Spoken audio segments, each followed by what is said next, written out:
Tumaniila ka ako, hindi pwede eh. Pang matanda lang yun. Biscuit, bigay ko.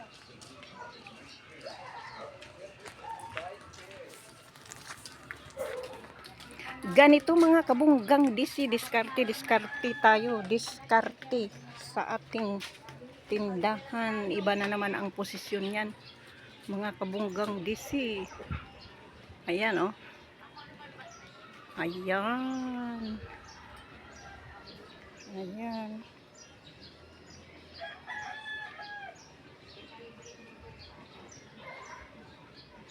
Mayroon akong snake plant. Ayan.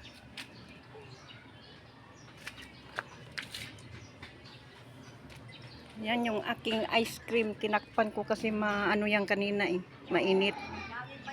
Ayan. Ayan. Diskarte lang ngayon mga kabunggang DC. O, diba?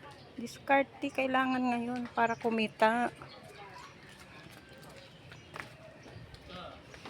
Para kumita. Ayan.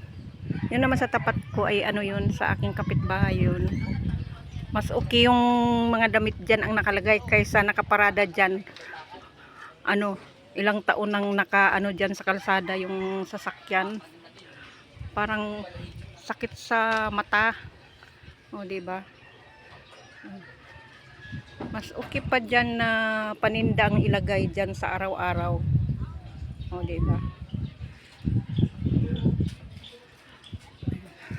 Mas okay na paninda ang ilagay dyan kaysa sasakyan na nakabalandra dyan pag may dumadaan disturbo.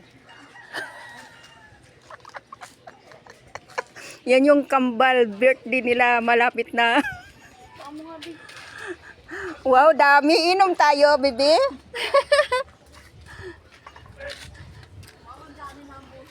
Ayan, thank you for watching mga kabunggang DC. Ayan, diba? Diba? Oh.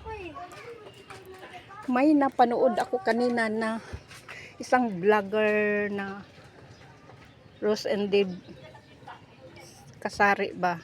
Rose and Dave Vlogs. Yung may nag-comment daw na libangan lang daw yung tindahan, hindi daw nakakabuhay. Ay, naku. Bakit? Huwag niyong ismulin. Huwag niyong ismulin yung tindahan dahil marami na pong nakapagtapos ng pag-aaral dyan sa tindahan, sa sari-sari store. Sa totoo lang dito sa amin may umaman din sa tindahan, no? Hindi lang siya mayabang. Ma'am Rose. Ma'am Rose. Huwag niyo na lang pansinin yung mga nagko-comment. Ayan, basta ako tinda pa rin since 1985. Nagtitinda na ako hanggang ngayon. Oh. Ganyan. Bumibili lang ako ng mga fast moving. Hindi ako talaga nag-i-stock. Ganyan, no. Ayan, mga simpleng paninda. Yan. Yung mga kailangan talaga sa araw-araw ng mga kapitbahay. Sa totoo nga, ang dami ditong tindahan. Itapat-tapatan ang tindahan dito. Pero kumikita pa rin naman. Diyos ko. Sinasahuran ko nga sarili ko eh. Pagdating ng katapusan may pera ako. Tinatabi ko yun. Yun sa araw-araw nakita. Ayan. Ayan.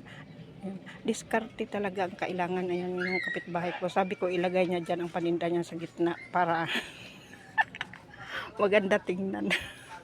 Thank you for watching.